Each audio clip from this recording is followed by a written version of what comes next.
This is your Barbados Today Evening News Update for Thursday, September the 6th. I'm Emmanuel Joseph. Thanks for joining us. Topping the news at this hour, workers at the Barbados Water Authority are expected to be back on the job tomorrow after their down tools today. The workers walked off the job this morning expressing their frustration about pay issues, job security and working conditions. General Secretary of the Barbados Workers Union, Tony Moore, met with the employees around midday, but left the compound declining to comment on the outcome of the talks. General Manager of the Barbados Water Authority, Keith Roy Halliday, also met with the workers and pledged that their concerns will be addressed at a follow-up meeting. A distressed mother and the African Heritage Foundation could be taking the government to court after the Ministry of Education denied the mother permission to continue to homeschool her son.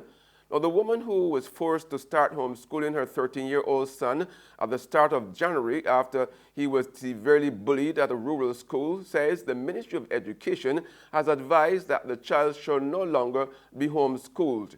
In a letter, the ministry said a review of the child's written work and other educational activities back in May showed little evidence that the approved curriculum was followed. The ministry also said that the mother failed to attend a case conference to discuss her child's education. It advised that the child should attend the New Horizon Academy when the new school year opens. The matter has, however, drawn the ire of the African Heritage Foundation, and the President Paul Rock told journalists today they are prepared to challenge the matter in court. So we're saying here clearly that we don't accept the decision of the ministry.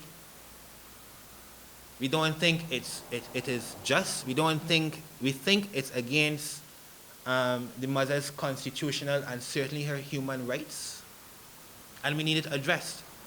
We as the African Heritage Foundation, we have been to court with the ministry already, as you know, and we are willing to go again. We don't want to go there. The mother has already engaged her lawyers. All communications have been sent to him, but we don't want it to have to go to that. Rock added that it was unfair for the child to be sent to the New Horizon Academy, a school that was designed to cater to the needs of children with behavioral problems, when he was the victim of bullying. He also knocked the assessment conducted by the Ministry of Education, saying that the current system was failing too many of the nation's children. What I really want to say again is that in the assessment of the ministry of this mother and her son and their decision to not allow her to further homeschool, it's not only an assessment on the child, it's an assessment on the mother. And you are saying then that you are not fit to educate your child. Now, if you can assess a mother and say this, where is the assessment of the teachers and the people responsible for all the children that Stacia spoke of that are failing according to your standards in our schools? And that is more than 50% of the children. Unacceptable. That's how the director of the Child Care Board, Joan Crawford, is branding the disturbing video which has emerged of a young child seemingly drinking Banks beer while a man and a woman engaged in a conversation, seemingly oblivious to the fact that the child is there. In the video making the rounds on social media, the child, believed to be a boy, is seen sipping from the Banks beer bottle, stating that she had received a report and had passed it on to the police who are investigating the matter. Crawford lamented that the adults were not acting in the child's best interest, and she further warned that those responsible for recording the video was also doing an injustice to the child. Thousands of job seekers today descended on the Lloyd Erskine Sandyford Center seeking employment with the Five Diamonds Sandy Lane Hotel. The West Coast Luxury Hotel was hosting a job fair in search of seasonal workers for various positions in its food and beverage, culinary, front house, stewarding, retail, and housekeeping departments. Sandy Lane spokesman and Chief of Security James Allen told Barbados Today the applicants were on location from as early as 6:30 a.m. He said they were not surprised by the turnout. We expect a large amount of people to be here to try and find work. It's understandable, but we can only do our side from Sandy Lane's point of view, we try to do our best to try and employ as many people as we possibly can, obviously, within reason.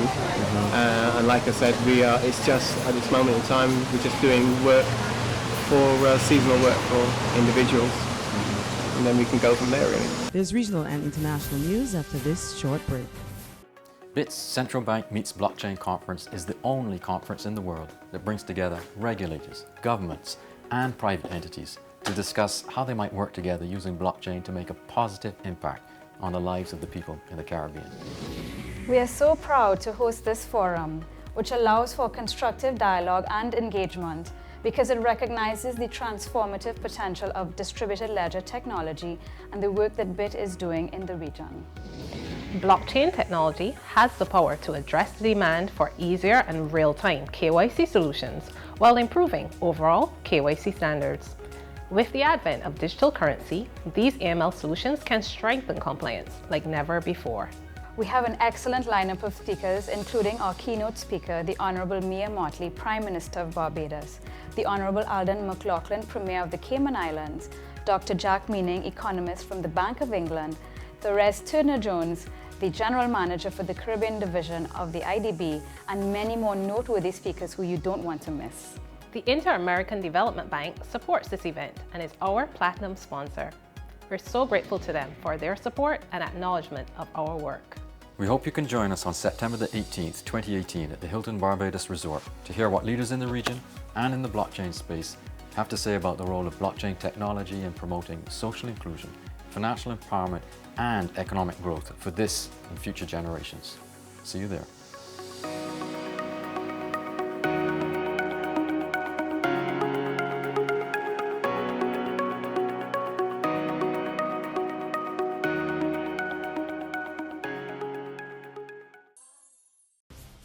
Welcome back with news from the region now. St. Lucia's opposition leader Philip Pierre has tabled an alternative plan to cut crime. He says authorities must do more to connect with the boys on the block, among other things. More in this report from HTS News Force. With the homicide rate now at 27 for 2018, the police and government have been working with sectors and organizations to formulate effective crime prevention strategies. We still believe that crime is not political, party political, but crime policy is determined by the government. And that is clear. And the first thing we have to do is that we have to connect with the young people of the country.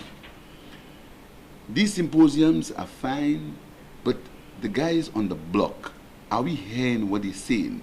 They live in a completely different world to us. Our first policy is connection. We have to get connected with them. We have to ask them what they are saying and what they are feeling. We may not agree with it, but we have to listen. So a Labour Party government will make connections with the guys who are affected, the men and women who are affected most by crime. And these are the people on the block and the people who are the ones who frequent and live at Bodley.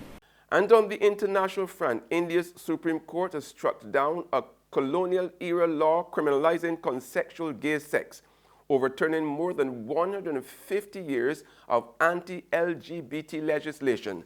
The court announced the landmark verdict in Delhi today as jubilant crowds cheered and rights activists hugged one another, overcome with emotion.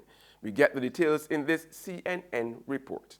Everyone is smiling at the court. There were people gathered outside the courtroom waiting since early in the morning. We only heard late last night that this morning is when the Supreme Court would bring this matter up for hearing and deliver the verdict. We've been waiting for it for many, many months now. The context here is that back in 2009, a lower court actually said that this provision, Section 377, as it's known, this colonial-era law, that it was unconstitutional. But then in 2013, a smaller bench of judges, 2 judges at the Supreme Court, they said that actually no, it is constitutional and that it's up to Parliament to strike it down. Ever since then, activists have been trying to bring it back to court to get other judges to hear it.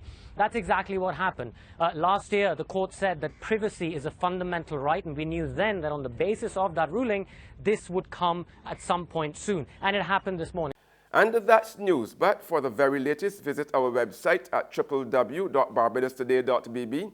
You can also subscribe to our e-paper email updates or like us on Facebook and sign up for breaking news alerts via WhatsApp.